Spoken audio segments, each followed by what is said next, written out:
Debat akan saya mulai dalam 3, 2, 1. Dua setenggahan. Satu, saya rasa Indonesia negara berkembang, maka mereka butuh demokratisasi pendidikan pakai student loan. Nggak ada urgensinya kenapa nyelesain pendidikan yang belum dan belum inklusif itu pakai student loan. Ada cara lain kayak UKT progresif, beasiswa KIP yang mekanisme pendapatannya harus diperbaiki, bukan justru bikin jebakan yang buat marginal. Tapi even if diperlukan, saya rasa belum ada peraturan yang jelas, belum ada UU yang jelas, belum ada payung hukum yang jelas, maka bentuk harmnya hal besar di sisi Anda ketika Anda gagal bayar. Flip, justru student loan bikin inklusivitas tidak ada karena mereka karena yang dibangun adalah orang-orang yang takut gagal bayar, takut tidak bisa membayar utangnya, maka mereka akan takut untuk bagaimana masuk ke perguruan tinggi pakai student loan. Mereka akan memakai cara lain yang justru tidak ada rasanya, tidak lebih baik lagi. Tapi pendidikan etis juga ada di sisi Anda, karena kalau misalnya Anda nggak dapat pekerjaan, Anda gagal bayar, maka Anda yang dapat pekerjaan hanya orang-orang yang punya modal aja, hanya orang-orang yang ya bisa memiliki orang dalam aja. Tapi satu, saya rasa pengawal tujuannya apa? Ini adalah akses pemerataan bukan kepada individu dan pemerintah yang bikin kemiskinan struktural, tapi seharusnya kepada pemerintah yang justru bikin kemiskinan struktural seharusnya menunggu hal ini karena yang mereka membiayai kuliah semuanya. Karena kita nggak pengen kalau masih itu terbebani, kita nggak pengen mereka membuka masa depan mereka. Ketika mereka umur 20, mereka harus punya sedemikian utang yang besar dan mereka harus membayarnya dengan pekerjaan yang tidak sustain juga pada akhirnya. Tapi penggambaran satu, yes, saya rasa penggambar student udah sisi pro, tapi yang harus ditekankan adalah ini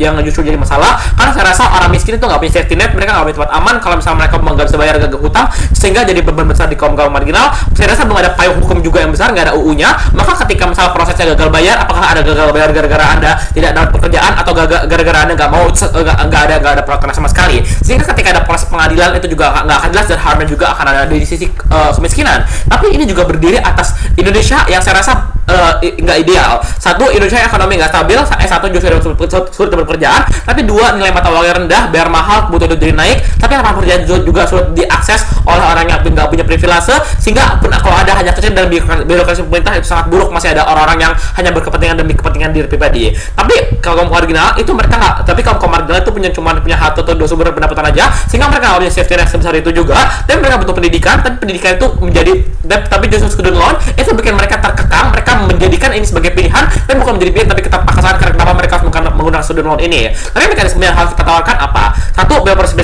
proses beasiswa seperti KIP itu harus diperbaiki agar misalnya inklusi dan pendaftaran itu sesuai dengan syarat dan ketentuan. Tapi UKT progresif juga akan lebih baik karena ketika mahasiswa yang punya kaya itu bahkan bayar lebih banyak, tapi yang miskin sehingga bisa tercover orang miskin sehingga bayar akan lebih rendah. Tapi yang paling penting itu adalah agar trickle down efeknya, kalau masyarakat nggak merasa bahwa pemerintah itu menggunakan moral yang sangat buruk karena kemiskinan struktural itu berasal dari pemerintah juga, tapi ketika ini berasal dari pemerintah tapi ditanggung ke individu. Tapi moral pendidikan yang salah, itu argumen satu. Karena kemiskinan struktural terjadi akibat pemerintah yang nggak bisa membangun ekosistem ekonomi yang bagus, sehingga rakyat itu sulit jadi naik kelas, kualitasnya dapat pekerjaan bagus itu kan juga sulit. Tapi skenario kalau di menengah ke atas itu juga sangat buruk karena mereka nggak sama-sama cuma punya suatu sumber pendapatan, tapi mereka nggak dapat kayak KIP, mereka nggak dapat BPJS yang gratis, mereka harus bayar dan sebagainya, sehingga sama aja. Tapi secara moral pemerintah akan buruk juga. Karena apa? Karena akan membuat bagian prinsip keterpaksaan, karena keterdesakan, karena nggak punya pilihan, itu akan ada di ketika student loan itu sendiri ya. Karena Anda menggaung-gaungkan Anda bisa mendapatkan harapan, Anda bisa dapat pekerjaan, Anda bisa sekolah dulu, tapi pada akhirnya Anda nggak tahu kalau apakah Anda benar-benar akan sukses, apakah Anda dapat pekerjaan, apakah Anda bisa membayar utang itu sendiri ya. Sehingga dampaknya apa? Satu, kepercayaan akan menurun, penduduk udah miskin masih aja ditanggung oleh pemerintah, publik akan stigma pemerintah pengen instan aja, sehingga pengawalan daripada ataupun legitimasi pemerintah itu juga akan buruk. Tapi secara praktikal, satu, ini akan membentuk bagaimana harapan yang nggak realistis. Saya rasa bayangkan pinjol, promosinya akan digaung-gaungkan, belanja sekarang tapi bayaran nanti, itu sangat digaungkan.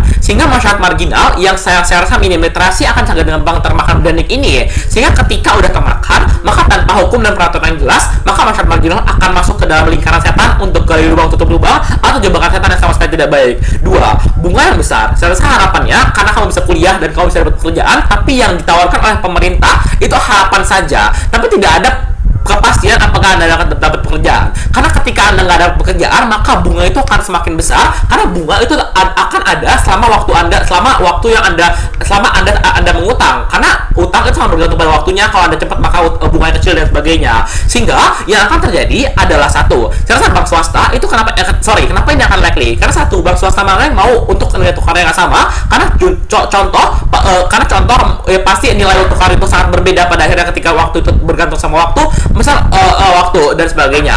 Sehingga pun ketika dibayar secara global, saya rasa pas bayar itu juga harga yang mahal, dan saya rasa bunga juga akan naik dan sebagainya. Tapi lingkungan kerja di Indonesia itu juga belum sustain. S1 banyak nggak dapat kerja, Indonesia masih nggak ada yang match sama perkuliahan. Jadi ketika perkuliahan ini dibangun atas dasar oke, mereka suka dan sebagainya, tapi apapun pun yang mereka suka itu nggak pernah disediakan oleh pemerintah, nggak pernah disediakan lapangan pekerjaannya. Sehingga saya rasa akan banyak orang-orang yang sudah dapat pekerjaan, banyak pengangguran. Pun di saat yang sama ketika Anda nggak dapat pekerjaan, Anda tetap punya bunga yang sangat besar. Karena saya rasa justru ini kan sangat buruk. Karena pada umur 20-an Anda masih punya emosional yang sangat buruk, Anda masih punya kayak irasionalitas yang sangat banyak, tapi Anda sudah dibuka masa muda Anda dengan awal yang sangat buruk. Anda harus punya beban 20 juta misal yang harus Anda bayar dalam utang tersebut. Pun saya rasa rakyat miskin itu nggak punya safety net, penghasilannya cuma 1 atau 2 tambah aja. Dan ketika misal ini akan terjadi, misal kayak pemerintah itu akan mengambil jaminan orang miskin, tapi saya rasa rakyat miskin nggak punya jaminan yang setimpal. Dan ketika misal nggak punya jaminan setimpal, maka bentuk daripada pengembalian paybacknya kepada pemerintah juga sangat buruk, dan mungkin pemerintah atau company lain seperti swasta lainnya itu juga mengalami kemunduran dan gagal, mereka akan rungkat dan sebagainya. Sehingga pun daripada efek ini tidak akan sebagus itu.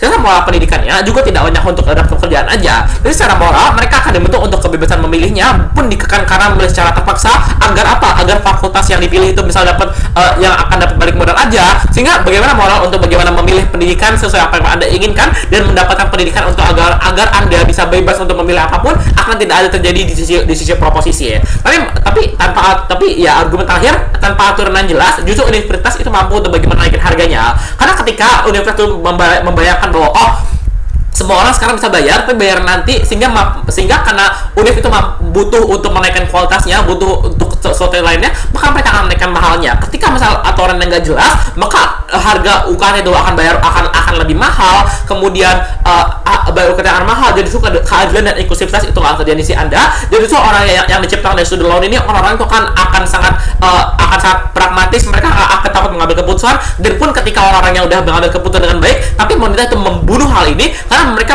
hanya menjual harapan aja. Tapi ketika harapan itu Anda harus membayar utang yang sangat besar, maka Anda juga akan gagal, maka Anda nggak bisa mencapai impian Anda. Makasih.